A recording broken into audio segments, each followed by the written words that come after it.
Hi, and welcome to Finding Your Way Through Therapy.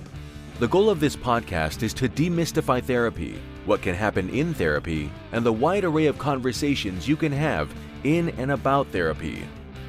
Through personal experiences, guests will talk about therapy, their experiences with it, and how psychology and therapy are present in many places in their lives. With lots of authenticity and a touch of humor, here is your host, Steve Bisson. Thank you so much. I appreciate it. Merci beaucoup. And welcome to episode 126 of Finding Your Way Through Therapy. If you haven't listened to episode 125 yet, please go and listen. Liz Kelly was amazing. She has a book that's going to come out in March. Go back and listen. You'll hear more, and she'll be back on the show. But this week is my first co-host / passing on to hosting, at least quarterly, if not more, to a good friend of mine who has been on the show a few times, Courtney Romanowski.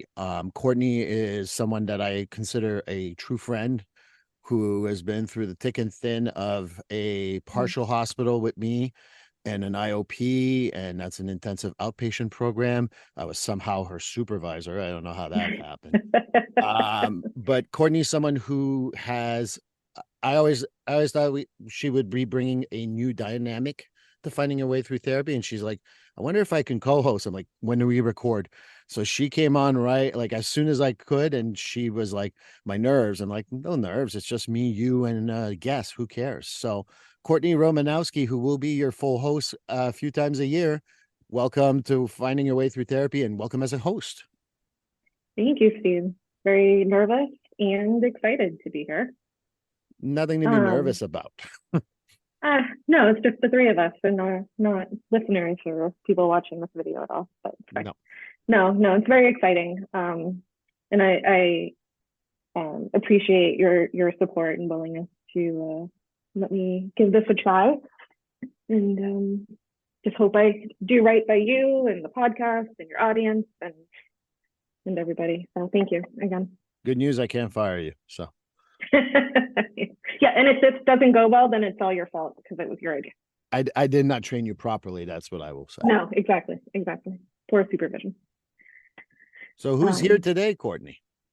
So today we have with us Audrey Albert King.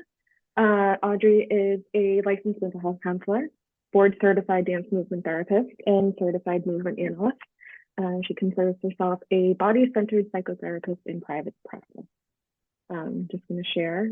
Audrey brings 30 plus years of somatic training and experience into her work. She enjoys working with individuals to listen, reconnect, and trust their bodies to help guide them in their therapeutic journey. In addition, Audrey facilitates dance movement therapy for people living with dementia. She's an adjunct faculty at Lesley University in Cambridge, where she also serves as an off-site BCDMT student supervisor. A lifelong dancer, Audrey is grateful to step into her movement practice daily to sustain a healthy, vital, and meaningful life. Welcome, Audrey. Thank you for being on the podcast with us today. Thanks for having me. I'm excited to be here. Yeah, I'm excited to have you. So I just wanted to share a little bit. As Steve said, I've been on the podcast a few times and have been thrilled that he has welcomed expressive arts therapy into the conversation of therapy. I too, as you know, am a dance movement therapist. And so I think it was after the last time we recorded, Steve, I had this grand idea of a sort of spin-off podcast, if you will, of Finding Your Way Through Expressive Arts Therapy. Just because I know expressive arts therapies are getting better known and a little bit more accessible, at least. But I know even just from some of my own clients that there's still some hesitations and questions about what dance therapy is or how to use music therapy. So here we are. My hope is to, just as Steve does with his podcast, better demystify what expressive arts therapy is, who can use it, what it can be used for, all of that great stuff. So Audrey, as my first guest, I'm hoping we can share with folks a little bit more about what dance therapy is. I know it's a layered question to ask what is dance movement therapy, because I could ask that to a million different dance therapists and everybody would have their own answer, which is wonderful. But I'm wondering if you could share a little bit about what you do with dance therapy or different paths your career has taken so far. Yeah, so I think it's interesting about demystifying dance movement therapy because in the past few years, I would say people especially connect with me because they're interested in trying something new. They're interested in something other than verbal or talk therapy. Either maybe it hasn't worked as well for them, or someone has said to them, trauma is held in the body. Why don't you seek some more body-oriented therapeutic techniques? Somatic therapy has been kind of tossed around lately. Or there's a curiosity with mindfulness or bodyfulness, or how else can I use therapeutic practice to help me connect with my body? There's all this talk about mind-body connection or integration, and yet it's all coming from here. So what's happening here? And, the body is the history holder, right? We hold our entire life history. In fact, our first couple of years, we only learn through movement, how to turn over, how to stand up. All our learning is just movement. And nonverbal communication is 70 to 93% of all communication. So I don't know if you have all had this experience. I know I have. I have been in therapy. I've been in talk therapy. And there's times where I don't want to say this thing, like either it's too scary or there's shame, or I think the therapist is going to just run out the door and never come back again. Or I might say something that I never want to come back again. So there's a lot of hesitation sometimes with being able to name a feeling or a thought, or not even being able to connect to a feeling or a thought. So sometimes going in through, I see that the client has a fist, or there's tension in the jaw. It might be easier to go in that way. So I've been really surprised that people are connecting with me and saying, I'm kind of interested in this thing. I'm willing to try this, even though there's some hesitancy. Yeah. And so, you being in private practice now, have there been certain types of clients that have gravitated towards movement therapy more? Or I know too, you've worked with the elderly population. Well, so I think, dance movement therapy with groups and dance movement therapy with individuals, to me, are two very different things, even though related. I would say the one thing that is for sure related is, as a body-centered psychotherapist, I trust my body to tell me what direction to move in with a client or group. So even though I might be doing more verbal therapy with an individual client, their language or their movement, their gestures or their postures, right? If someone is feeling a little depressed, there might be a slight concavity, or if there's a reluctance to speak, there might be a retreating, or maybe we call this a gesture posture merger, where there's a gesture and a posture happening at the same time. All of that is landing in my body. Language lands in my body. If someone is not breathing, I am not breathing. That's called kinesthetic awareness. And then the dance between us is kinesthetic empathy. I want to feel in my body what the client is sensing. I allow myself to sense or feel what I'm feeling in my body. And that sort of leads us into this kind of nonverbal kinesthetic dance. So I allow myself, without actually knowing, I'm not going to try to assume that I know what they're feeling, or I know what they're going to say because I sense something. But if I'm not breathing, it's a sign for me to go, hold on. I need to take a breath. I'm sensing something. Is there something happening? So regardless if I'm working with an individual or a group, I respond partly from my body. My body actually feeds some stuff up my vagus nerve into my brain, and then I pause and respond. But working with a group, like with people with dementia, actually dance movement therapy really serves everybody, but people that have a difficult time retrieving language. So giving them an opportunity to use their body to communicate. I facilitate groups with, I've done this for a long time. It's been a passion of mine to move with people in community who connect to movement, to connect to music, who come alive with music from their past, who don't worry about who's picking them up for dinner, or straightening up the pillows and drawing the drapes when it's time, when the sun goes down. They're just 100% in their bodies, engaged in purposeful movement, and we're just creating something together in that time.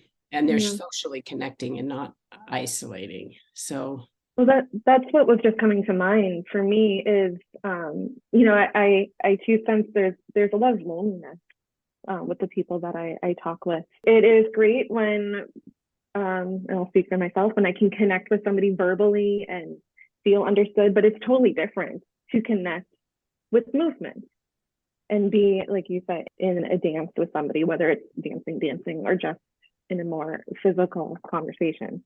There's a sense of, for me, a more connected relationship that we can't always get just by talking.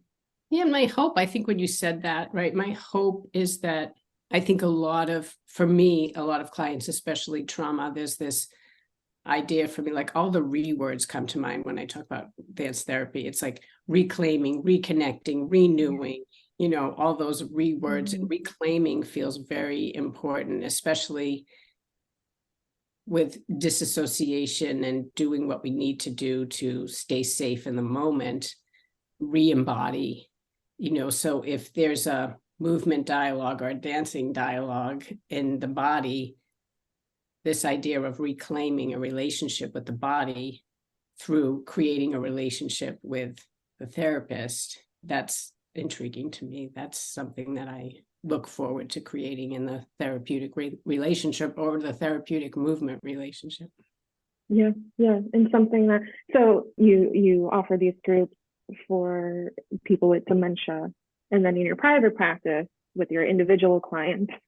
And I just want to highlight that it's, at least my experience, and I'm wondering if it's yours, if I do movement therapy with somebody in a session, it's not the entire session. It's not like they're coming in for a dance class necessarily.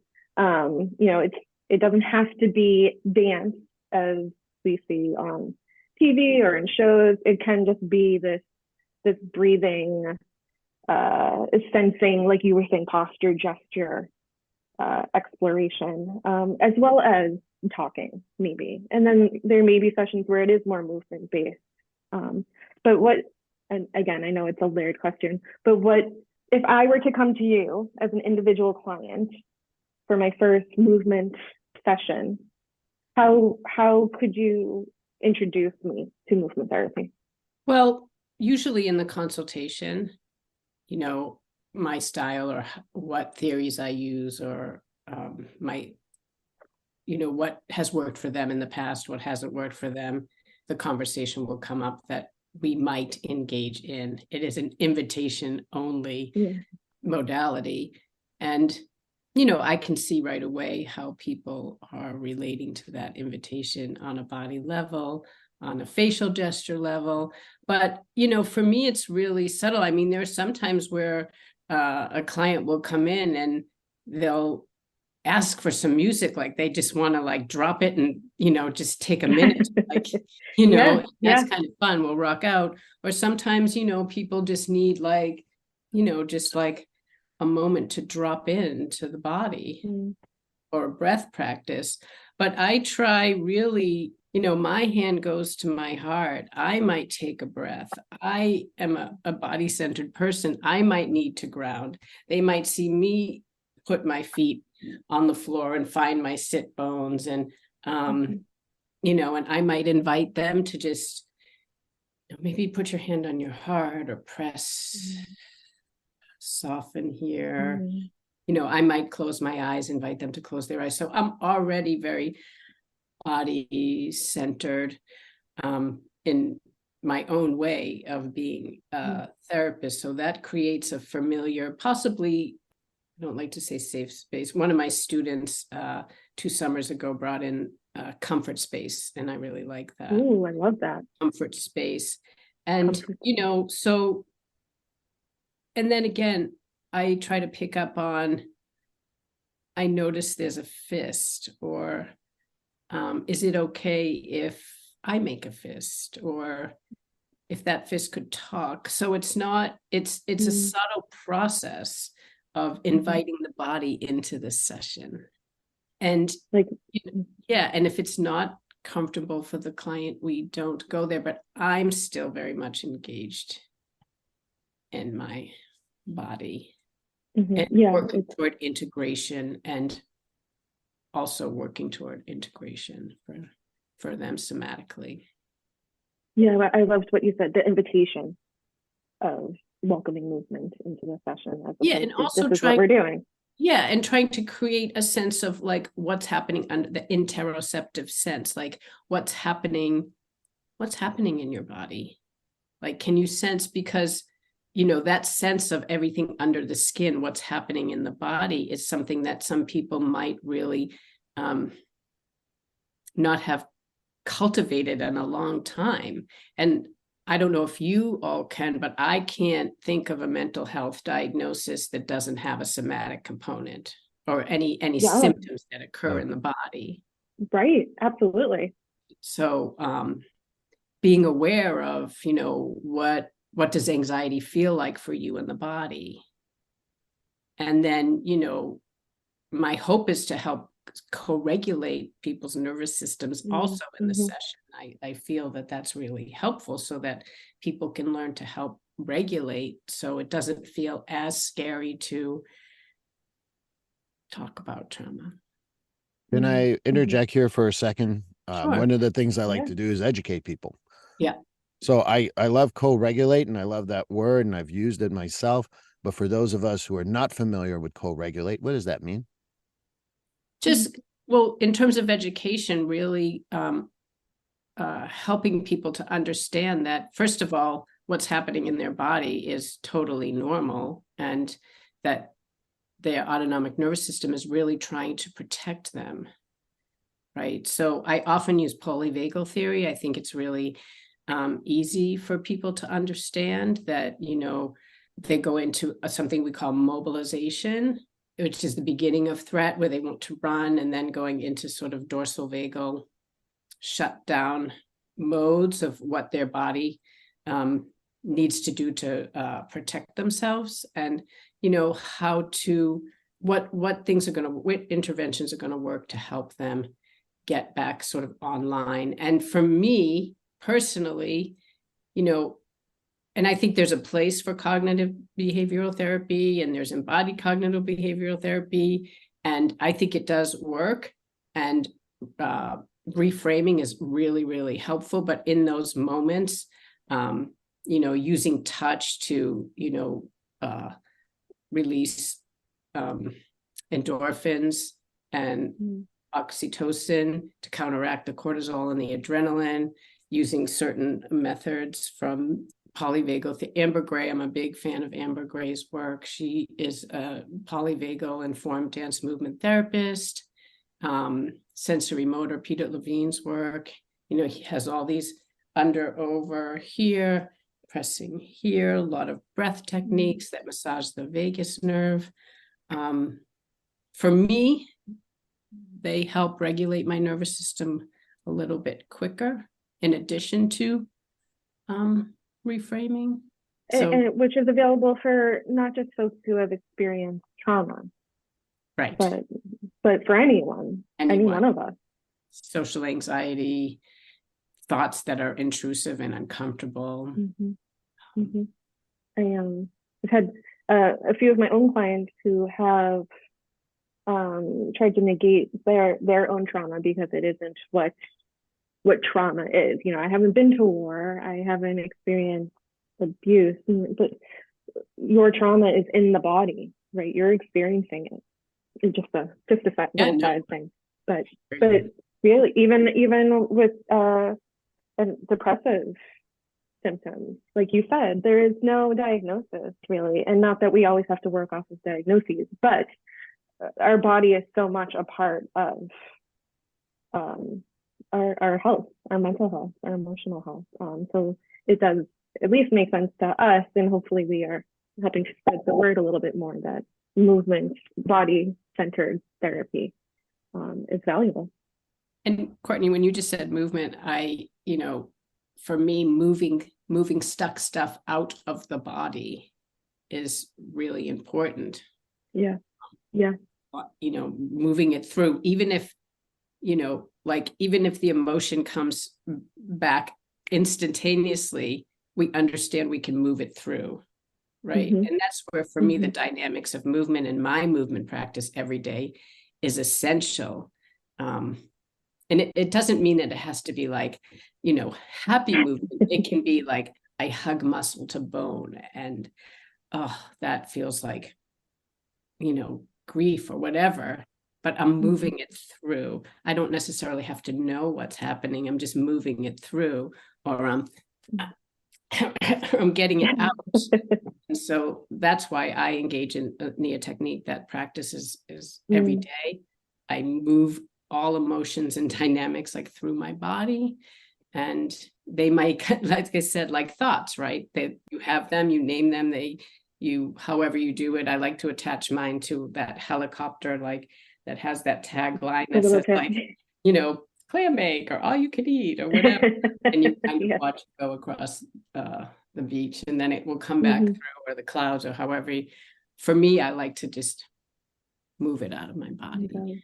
I think that if you don't mind me saying, one of the things that I love that, even for me, who has Courtney as a friend, has had dance movement expressive therapists on before, one of the important messages that I want to repeat, because it's worth saying, is that, to do DMT, dance movement therapy, you don't need to be always happy go lucky and anything like that. So I think this is a great myth to debunk.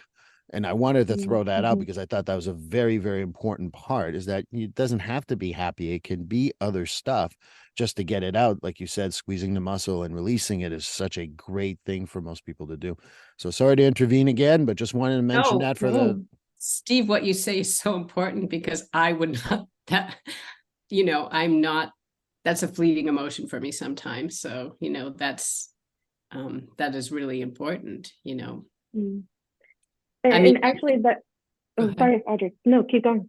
No, just, I think that that's also like a misunderstanding about dance movement therapy, is that, I'm not saying that the release is what dance movement therapy is. Dance movement therapy does further all psychotherapeutic goals, cognitively, socially, emotionally, in every way. And when people go into therapy, it can be a hard, long road before it gets better, for sure, just like that. But dance, often when we say the word dance, it's, like your favorite move at a club or something like that. But you're right, whether it's tender, whether it's hard, whether it's agonizing. In NIA, there's one move, there's 52 moves. There's one move called a claw hand. I love claw hand. I'm shredding in it. Please go to YouTube to see that one. Just expressing that and being tender and being small and confined and all of those things, because they're part of the human condition. And you got to feel it. There's also room for stillness. Beautiful. In movement therapy.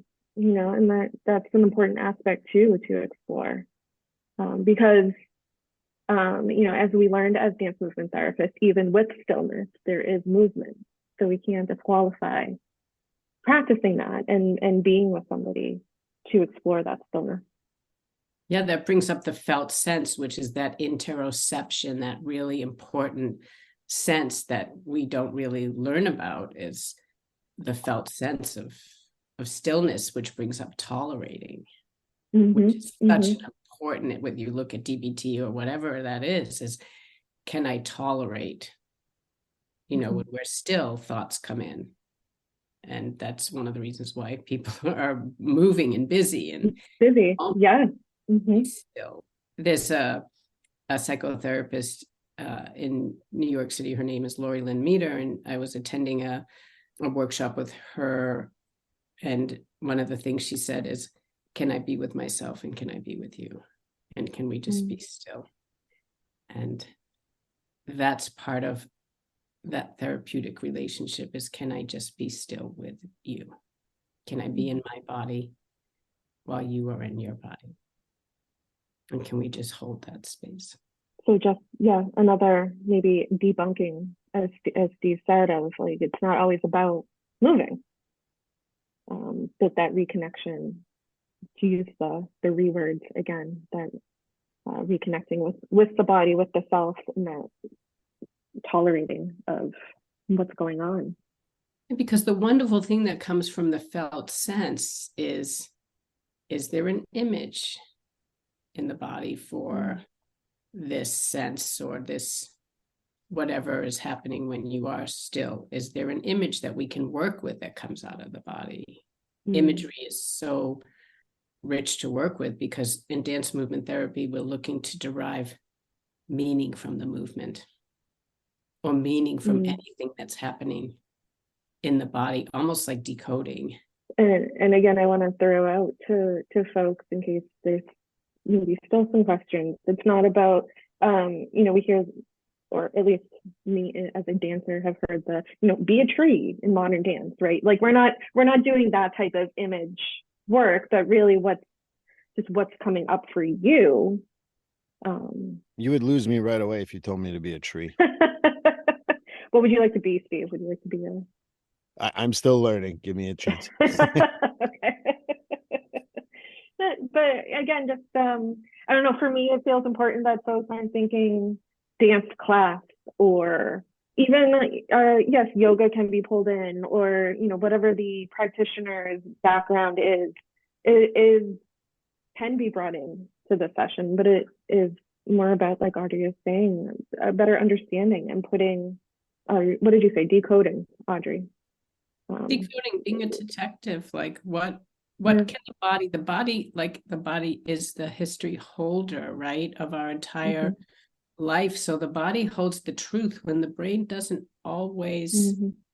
I don't know about you, but I have really twisted a lot of truths around and internalized things and been conditioned in various ways, in various environments. And for me, just for me, in our patriarchal, capitalistic, sociocultural, political world, but the truth lies here. And so being able to tap into the wisdom of the body is helpful.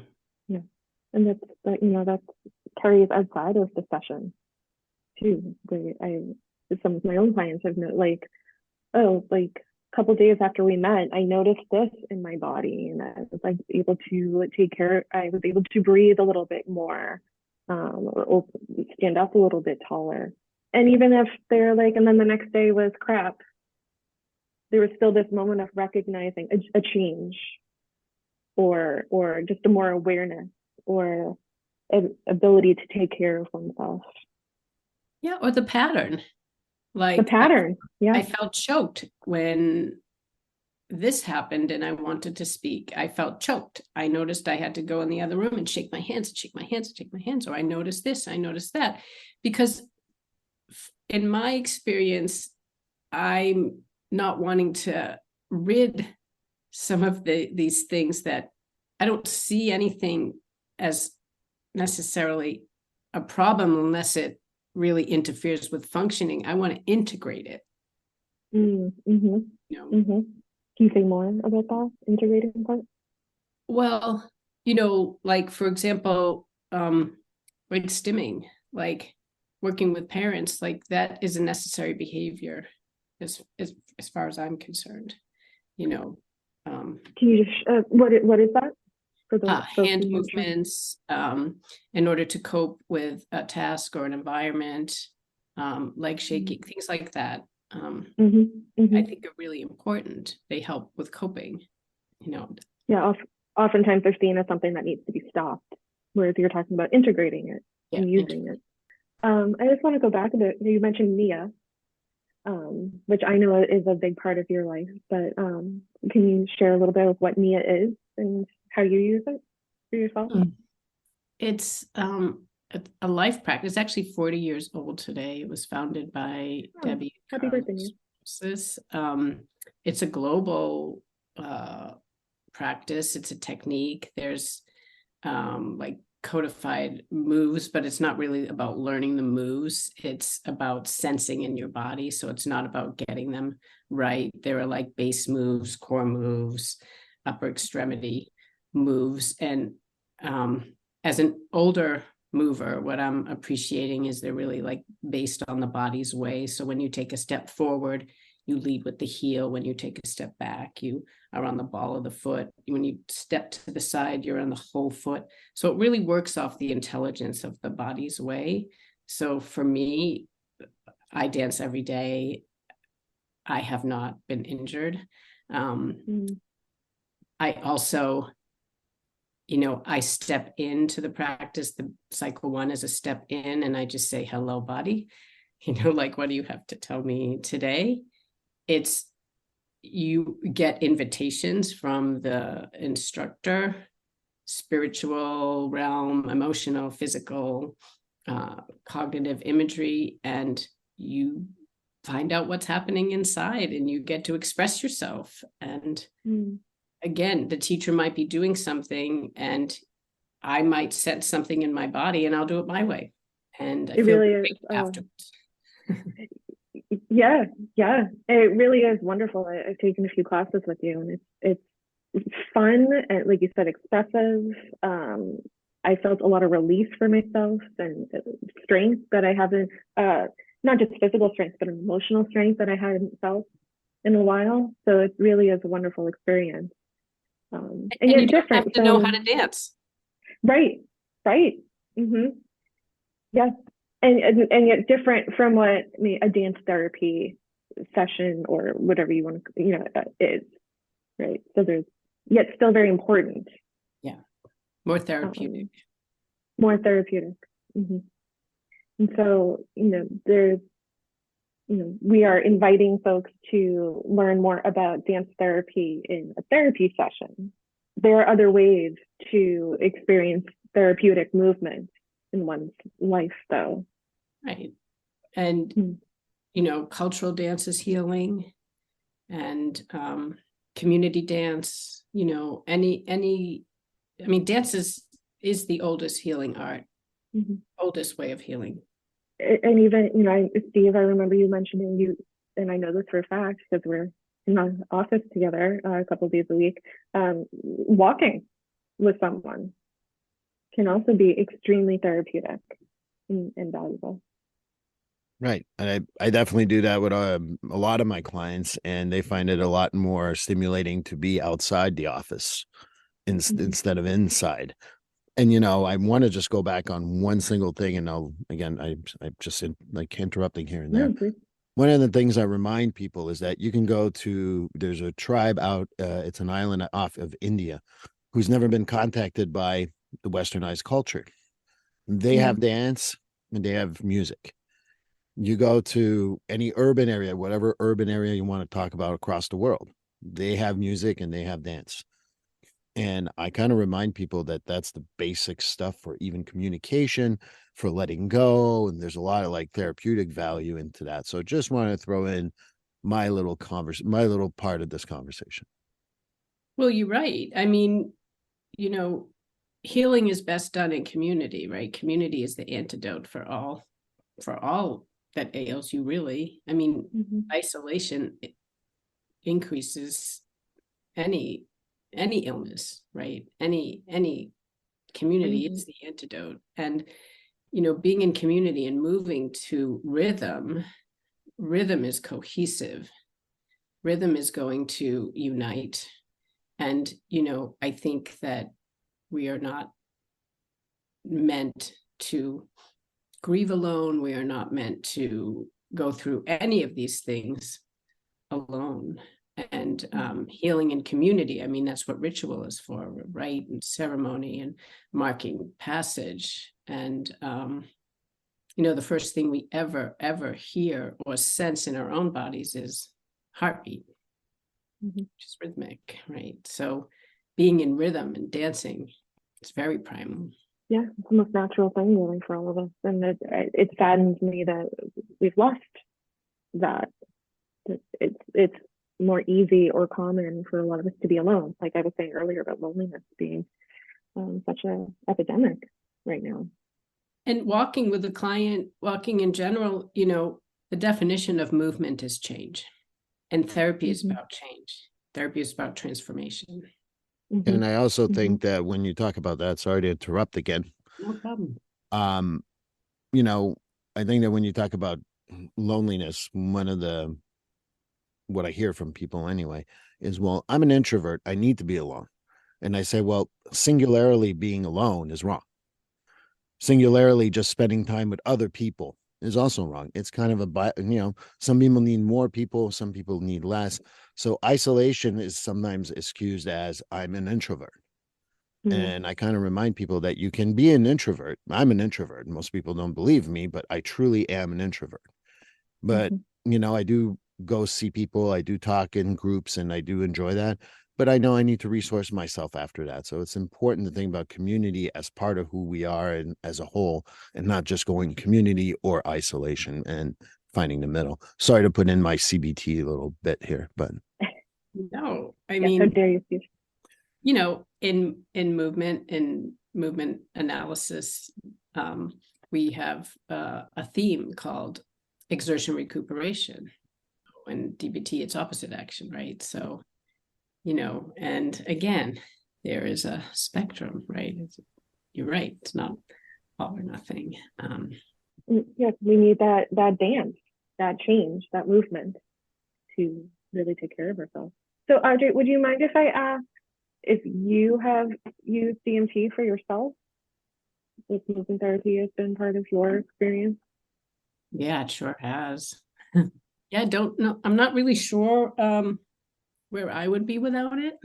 I stumbled upon it just per chance. I was in my own treatment and the art therapist said, "Hey, Audrey, you've danced your whole life and, you've had these issues and, have you ever considered dance movement therapy?" And I was like, "What?" Well, like I had the full Oprah aha moment, like church bells, fire, like what? And she, told me about Leslie University, and I couldn't wait to go to the open house. And I'm 46 years old, I already have a master, I'm 46 years old. And, I go to the open house and they're talking about using movement and art and all these things to heal. And my body's going, and then they pair you up with someone. And the person I'm talking to, she's talking about Wicked the musical. And the whole way there, I had it in my car because of my daughter. Like we had to do a hairspray intervention to get her off Wicked. And so right away, I'm like, I have this best friend who we're bonded with. And I'm like, look at that. Like, what? That's crazy. And my husband had said, you need to find a different job. And I ran to the car and I put everybody on speakerphone and I'm like, going back to school. Yeah. Immediately. And, there's some people who, there's a lot of reflection that one does going through expressive therapy, dance movement therapy program. And the first papers I began to receive back, I was, oh my God, this person sees me they're almost welcoming my flaws. They're almost telling me I need to be in the world because I am, I don't know, not okay. I felt a welcoming. There was nothing I had to prove. I could start unveiling all the stuff that I had worked my whole life to put there. There was a disarmoring. And the more I took a risk and the more I disarmored, the more, I don't know what happened, but I began to transform. And then I was like, I'm going to see a dance movement therapist. There's something here. And my life 100% changed, 100%. I began to build a new relationship to my body.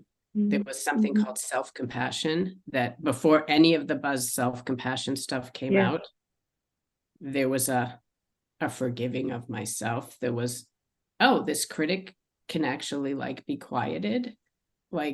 There's something called self-love. Is that a real thing? So everything really changed. And I thought, people need to know about this. People need to know that they're okay, that they don't have to work so hard to try to fix themselves. Like, there's actually nothing to fix. Like, I need to share this knowledge. It's okay to go in and not try to stay out here. Yeah. Yeah. And coincidentally, in my movement, in understanding what I was learning, I was like, why am I so comfortable out here? And every time I tried to come in here, there was like no room for myself. And I'm like, oh, there's no room. I like to be out here. So, the things that one can learn through movement and metaphor are, there's like no going back for me once I went in. And Jennifer Tantia, in her paper about somatic intelligence, talks about the body being the bridge between the conscious and the unconscious. And so for me, learning things through my body, bottom up versus top down, was like, I could spend 100 years and never really get it the way I get it. And therefore navigating change and transformation to healing became easier. Yeah, I just, even just from school, moving in class, my tendency movement wise is to be quick, what is called in movement, quick and direct, right? Which also tends to be how I interact with folks, quick and direct. Let's go. And so it's been an exploration for me to slow down, not just in movement, but in trying to talk a little bit slower, and not because it's better for me to do that, but because it could open me up and it could give me a different experience. There are times to be quick and direct. There are times to slow down a little bit and explore indirectly what is going on around me. So movement jargon, but there's the patterns of what our body is doing and how we are relating to one another, how we're relating to ourselves, how we're moving through the world. It all connects. And yeah, it's great that you say that, because the thing about integration, about patterns, is it brings us to the world of choice, which is what I hope to help provide my clients with, this option, this yielding, this, right? Like, so we can, this awareness that you talked about before, we can lean into our patterns and choices. We can decide we want to expand them. Sometimes they can be limiting, sometimes they can be protecting, sometimes they can be comforting, or sometimes we can choose to go out there and no, this is not serving me right now. I want to expand. I want to, and this can bring us into biases and all these things of how these don't necessarily serve us as a therapist for all of our clients. And that's a whole other conversation, but really important and fascinating. But patterns, conditioning, choice, awareness. Yeah. Cool. And I now, when I make a referral to Courtney, I'm going to describe you as quick and direct, but also kind. Yep. I think that could be a good tagline right there. Just wanted to throw that up. Tell me what your problem is. It came to me because I was quoting Amber Gray before, is that she has this quote. I might not get it exactly right, but it's something like, everybody deserves to live in a peaceable body, or no, everybody deserves to live in their body in the way they see fit. And I think that that's one of the things that we strive to do, is help people make that an accessible thing. And I don't want to be interrupting, but we've had so much fun. We're getting close to the hour already. So, I'll let you complete the interview, Courtney, but, to help you out here, like, we're going already close to an hour. It went by really fast. Really, really did. This has been wonderful. Audrey, I think maybe we could wrap up with, how do you want to encourage folks to maybe think about dance movement therapy as an option for them? Well, I think this idea of living in a peaceable body, not having peace in the mind, whatever that means, living with discomfort, living with ease, not being able to completely function. And it doesn't have to be dysfunction, just not functioning in the way one would desire. What is living in this a peaceable body? You know, the mind is in the body. So, you know, Christine Caldwell wrote a book called The Bodyful.